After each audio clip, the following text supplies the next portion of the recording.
My name is Natalie. I'm a 28-year-old elementary school teacher who fell in love with a man named Ryan over paint-stained hands at a charity event for underprivileged children. 2 years later, on the eve of what should have been the most joyful day of my life, I found myself sitting in the formal dining room of a mansion, dressed in my nicest jeans and a silk blouse, while every other person at the table glittered in cocktail dresses and tailored suits. The air was thick with the scent of gardenias and quiet judgment. My future mother-in-law, Patricia, her eyes as cold and calculating as cut glass, offered me a smile that never touched her cheeks. "Oh, Natalie," she sighed, her voice dripping with faux disappointment. "I thought you'd know to dress properly for dinner. This is why I invited Vanessa. She always understood our family standards." Across the flawless linen, Ryan's ex-girlfriend, Vanessa, smiled at me, a perfectly coiffed, smug specter from a past Patricia desperately wanted to resurrect. That's when the chilling realization settled in my bones. This wasn't a dinner. It was an orchestrated ambush, a test I had been meticulously set up to fail. For 2 years, I'd navigated the minefield of Patricia's old money world. My middle-class upbringing, my father a chef, my mother a nurse, was treated as a charming defect. My career was quaint, my state school education a mark of inferiority. I loved Ryan fiercely, and he loved me, but he was often a muted peacekeeper, trapped between his mother's iron will and my quiet dignity. When his text arrived the afternoon before our wedding, "Mom wants you to come to dinner tonight. Just family, casual. She wants to clear the air before tomorrow." A fragile hope bloomed. An olive branch, at last. He followed up. "She specifically said, dress casual, just jeans, it's low-key." I believed him. I wanted to believe her. Walking into that dining room was like stepping onto a stage for a play I hadn't rehearsed. Patricia in designer silk, Ryan's father in a bespoke suit, relatives I barely knew in evening wear. And there, seated at Patricia's right hand like a favored heir, was Vanessa. My face burned under the crystalline light of the chandelier. Patricia's performance began instantly. "Ryan, darling, didn't you tell her this was a formal dinner?" Ryan shifted, uncomfortable. "I thought you said casual, Mom." Patricia waved a dismissive hand, heavy with diamonds. "I said casual for us. Anyone with a proper upbringing would know what that means." The humiliation was precise, surgical. I was seated at the far end of the table, exiled from Ryan, while Vanessa held court. The meal was a gauntlet of subtle cruelties. Escargot arrived. "Have you ever had escargot, dear?" Patricia asked, her tone implying I'd think it was garden slugs. When I correctly reached for the small fork, she corrected me anyway. "Oh dear, that's the fish fork. Vanessa, would you show her?" Vanessa performed a patronizing tutorial. Every exchanged glance between her and Patricia, every mention of their shared history. "Vanessa, remember when you organized that charity gala with Ryan?" Were a brick in a wall meant to exclude me. Patricia quizzed me on my family's charitable traditions. When I spoke of my father's soup kitchen volunteering and my mother's free health clinics, she labeled it quaint. Ryan stared at his plate, silent. His silence was a roar in my ears. During dessert, Patricia tapped her glass. "I'll be direct, dear. Do you really think you can handle being part of this family? The galas, the business functions?" My voice trembled but held. "I love Ryan. I'll learn whatever I need to." Her smile was pitying. Love isn't always enough.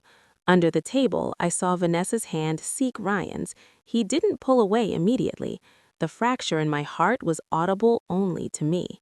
Retreating to the powder room, I gripped the marble counter, staring at my reflection, the girl they saw, simple, outmatched. Then I overheard them in the hall.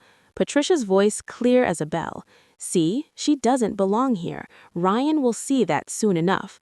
Vanessa's soft, conspiratorial laugh. "You really think he'll realize? Give it time. She'll embarrass herself enough." Humiliation crystallized into a cold, sharp anger. I texted my best friend, Jordan. "She's trying to destroy me." Jordan's reply was a lifeline. "Don't let her. Fight back." What Patricia didn't know was that my simplicity was a choice, not a limitation. My father wasn't just a chef, he was Jean-Pierre Marceau, owner and head chef of Le Trois in Manhattan, a Michelin star held for 12 consecutive years. I grew up in that kitchen, learning to identify a 2015 Chateau Margaux by its bouquet at 14. My mother wasn't just a nurse, she was a hospital administrator who managed multi-million-dollar budgets. I became a teacher because it was my passion, not my only option. I'd hidden this, wanting to be loved for myself, not my pedigree, but I was done hiding. I also wasn't alone. Weeks prior, Ryan's father, Stephen, had sought me out. "I apologize for Patricia," he'd said, his eyes weary. "She did this to my eldest daughter's husband, too. She needs to control everything. Don't let her shrink you." I had an ally in the fortress. I returned to the table, my posture different. The final provocation came with a bottle of red wine. "Let's see who can identify this," Patricia trilled. Vanessa guessed incorrectly, a generic Italian, maybe a Chianti. Patricia beamed. Then she turned to me. "Your turn, Natalie, though I don't expect you'd know much about wine." I excused myself. In the hallway, I left my phone recording on a side table, angled toward the slightly ajar study door, capturing Patricia's whispered plot. "This marriage won't last a year. Ryan will come back to what he knows." Armed with proof and a newfound steel, I asked Patricia to speak privately. In her sitting room, she was smug. "If you're going to beg me to accept you, save your breath." "I'm not begging," I said, my voice calm.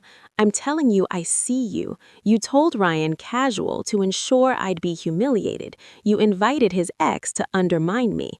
This entire dinner is a sabotage because you can't control me." Her mask slipped into irritation. "You're being dramatic." I played the recording. Her own voice plotting her son's marriage's demise filled the opulent room. Her face drained of color. "You recorded me?" "I protected myself," I said.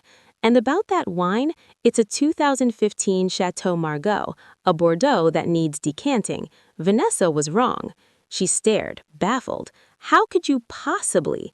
"Because my father is Jean-Pierre Marceau of Le Trois." Recognition and shock flashed in her eyes. She knew the name, the prestige it carried, the world it represented, a world of taste and accomplishment she couldn't dismiss as quaint. "I wanted you to love me for me, but I won't let you disrespect me for me either." I turned to leave.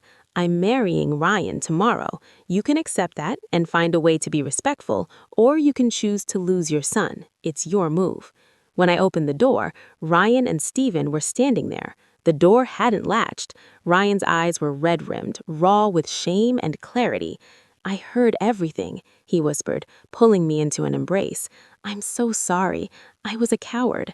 I won't be again." He turned to his mother, his voice firm for the first time. "Mom, that ends tonight. You will respect my wife, or you will not be in our lives."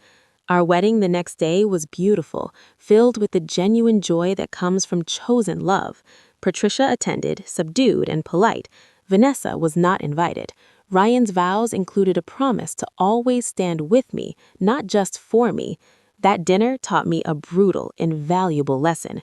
Never make yourself small to fit into someone else's shallow version of the world. My quiet strength was not a weakness, and my chosen simplicity was not ignorance. I almost let them erase me.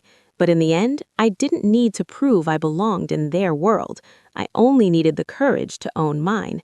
And in doing so, I finally was welcomed on my own terms.